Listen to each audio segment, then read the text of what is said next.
से छोड़ा था वहीं से जारी रखते हैं। मैं आपको बता रहा था कि पुरुष भगवान श्री कृष्ण अर्जुन से कह रहे हैं कि महापुरुष जो-जो आचरण करता है, जो सामान्य जो व्यक्ति है वो उन्हीं का अनुसरण करता है। जैसे कि अगर आपको लगता है कि आपको नरेंद्र मोदी जी या राहुल गांधी जी दोनों में से कोई भी व्यक्ति है, पॉलिटिशियन, ठीक है, आपका पॉइंट ऑफ व्यू कुछ और हो सकता है, मेरा कुछ और हो सकता है, वो कुछ बात नहीं है। तो मान लीजिए आपको कोई भी दोनों में से एक पसंद है, तो आप उनको आइडल मानते हो अपना, तो आप वो जो चीज़ें करते हैं ना, बहुत सारी चीज़ें, तो आप उनको कुछ चीज़ें ऐसी हैं जो आप उनकी कॉपी करने की कोशिश करते हो। तो यही समझाने की कोशिश कर रहे हैं श्री कृष्ण अर्जुन को कि महापुरुष जो भी आचरण करता है, सामान्य व्यक्ति उसी का अनुसरण करता है। हालाँकि वो मैं नहीं कहना चाहता कि वो महापुरुष हैं, पर मैं एक जनरल एग्ज़ाम्पल देने की कोशिश कर रहा हूँ जिससे आपको चीज़ समझ आ जाए, ठीक है?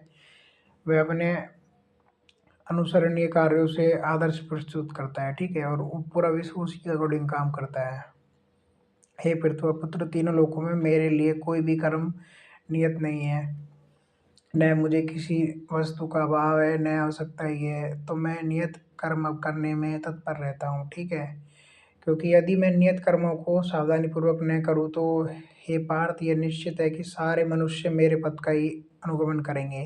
कहने का मतलब क्या है कि श्री कृष्ण ने ही सृष्टि बनाई, उन्होंने ही संसार बनाया। तो अगर कर्म ना करें, वो 2 मिनट में पूरा महाभारत का युद्ध खत्म कर सकते थे, ठीक है? सेकंड में, मिनट तो मैंने गलत ही बोल दिया। सेकंड के छोटे से हिस्से में पूरा सब कुछ खत्म कर सकते थे, है ना? पर फिर भी 56 दिन तक युद्ध चला था, 50 दिन से ऊपर तक युद्ध चला था कुरुक्षेत्र हरियाणा में। तो वो इतने दिन युद्ध चला 5000 साल पहले, तो वो कैसे चला? तो वो सब प्रभु की ही तो लीला है। प्रभु देख के खड़ा-खड़ा अ, मतलब कि मुस्कुरा रहे हैं, कुछ अस्त्र-शस्त्र कुछ नहीं ले रखा है भगवान ने।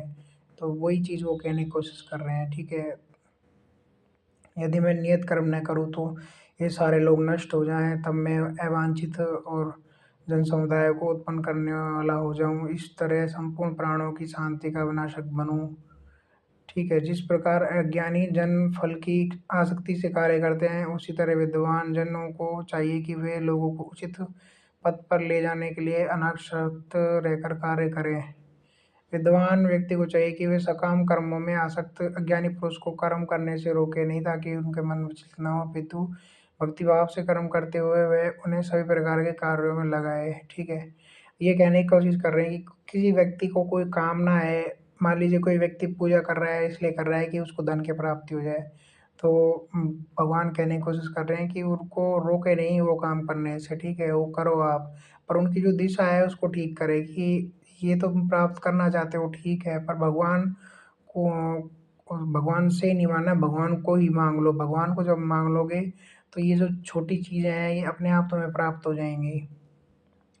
जीवात्मा अहंकार के प्रभाव से मोहयुक्त होकर अपने आप को समस्त कर्मों का कर्ता मान बैठता है, जबकि वास्तव में वे प्रकृति के तीनों गुणों द्वारा उत्पन्न किए जाते हैं, ठीक है?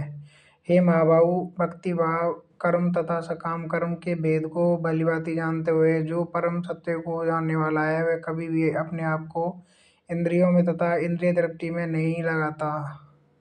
माया के गुणों से मोहग्रस्त होने पर अज्ञानी पुरुष पूर्णतः भौतिक कार्यों में संलग्न रहकर उनमें आसक्त हो जाते हैं। यद्यपि उनके ये कार्य उनमें ज्ञान व अभाव के कारणातः होते हैं, किंतु अज्ञानी को चाहिए कि उनसे विचलित ना हो, ठीक है? मोह से ग्रस्त नहीं होना है, माया से ग्रस्त नहीं होना है, भ्रमित नहीं होना है, ठीक है? हमेशा ज्ञान को सर्वोपरि रखना है जीवन में, क्योंकि ज्ञान ही वो माध्यम है जो आपको विचलित नहीं होने देता है, ठीक है?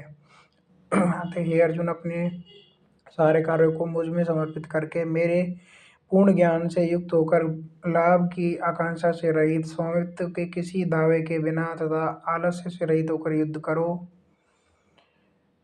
जो व्यक्ति मेरे आदेशों के अनुसार अपना कर्तव्य कर्म करते हैं, ईर्ष्या रहित होकर इस उपदेश का श्रद्धापूर्वक पालन करते हैं, वे सकाम कर्मों के बंधन से मुक्त हो जाते हैं। किंतु जो ईर्ष्यावश इन उपदेशों की उपेक्षा करते हैं, इनका पालन नहीं करते, उन्हें समस्त ज्ञान से रहित, दिग्भ्रमित तथा सिद्धि के प्रयासों से नष्ट-भ्रष्ट समझना चाहिए। ज्ञानी पुरुष भी अपनी प्रकृति के अनुसार कार्य करता है, क्योंकि सभी प्राणी तीनों गुणों से प्राप्त अपनी प्रकृति का ही अनुसरण करते हैं। भला दमन से क्या हो सकता है, ठीक है? प्रत्येक इंद्रियां उसके विषयों से संबंधित राग द्वेष को व्यवस्थित करने के नियम होते हैं। मनुष्यों को ऐसे राग द्वेष के वशीभूत नहीं होना चाहिए, क्योंकि वे आत्म साक्षात्कार के मार्ग में अवरोधक हैं। अपने नियत कर्मों को दोषपूर्ण ढंग से संपन्न करना भी अन्य के कर्मों को भली भांति करने से श्रेयस्कर है। स्वयं कर्मों को करते हुए वह मरना पराये कर्मों में प्रवृत्त होने की अपेक्षा श्रेष्ठ है, क्योंकि अन्य किसी के मार्ग का अनुसरण भयावह होता है। अर्जुन ने कहा, हे भरतवंशी, मनुष्य न चाहते हुए पाप कर्मों के लिए प्रेरित होता है। ऐसा लगता है कि उसे बलपूर्वक उनमें लगाया जा रहा है। श्री भगवान ने कहा, हे अर्जुन, इसका कारण रजोगुण के संपर्क में से उत्पन्न काम है, जो बाद में क्रोध का रूप धारण करता है, जो संसार का सर्वभक्षी पापी शत्रु है। ठीक है, काम माने कि कोई व्यक्ति मेरे अनुसार, मान लीजिए वो व्यक्ति काम नहीं कर रहा है तो मुझे उस व्यक्ति पे क्रोध आ गया है। ठीक है, मेरे अनुसार वो चल नहीं रहा है, मैंने जैसे बोला वैसे नहीं कर रहा है, तो वो मेरे अनुसार नहीं है, तो मुझे क्रोध आ रहा है। तो ये जो क्रोध है, ठीक है, यही इस संसार का नाश कर रहा है। ठीक है, जिस प्रकार अग्नि धुएं से, दर्पण धूल से तथा भ्रूण गर्भाशय से आवृत रहता है, उसी प्रकार जीवात्मा इस काम की विभिन्न मात्राओं से आवृत रहता है। ठीक है, इस प्रकार ज्ञान में जीवात्मा की शुद्ध चेतना उसके काम रूपी नित्य शत्रु से ढकी रहती है, जो इस कभी भी संतुष्ट नहीं होता, अग्नि के समान जलता रहता है। इंद्रिया, मन, बुद्धि इस काम के निवास स्थान है। इनके द्वारा यह काम जीवात्मा के वास्तविक ज्ञान को ढककर उसे मोहित कर देता है। इसलिए भरतवंशी में श्रेष्ठ अर्जुन, प्रारंभ में ही इंद्रियों को वश में करके इस पाप के महान प्रतीक का दमन करो, ज्ञान तथा आत्म साक्षात करके इस विनाशकर्ता का वध करो। कर्मेंद्रियां जड़ पदार्थ की अपेक्षा श्रेष्ठ हैं। मन इंद्रियों से बढ़कर है, बुद्धि मन से बढ़कर है, और आत्मा बुद्धि से बढ़ के है।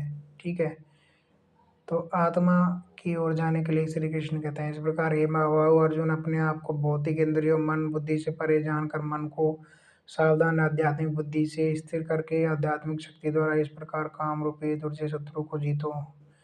तो ये पूरा अध्याय संपन्न हुआ, और श्री कृष्ण से अर्जुन सिर्फ इतना कहने की कोशिश कर रहे हैं बार बार कि जो अपना जो मन है उसको मेरे अंदर समर्पित करो, और ये सोचो कि जो भी आप कर्म कर रहे हो सिर्फ और सिर्फ भगवान को समर्पित करके कर रहे हो। जो सृष्टि है, ये पूरी सृष्टि भगवान ने बनाई है, और उस सृष्टि में आपको कोई कर्म मिला है, और एक राजा का कर्म हो सकता है, वो किसी सैनिक का कर्म हो सकता है, वो उसको आप ईमानदारी पूर्वक निभाएं, उसको आप ईमानदारी पूर्वक करें।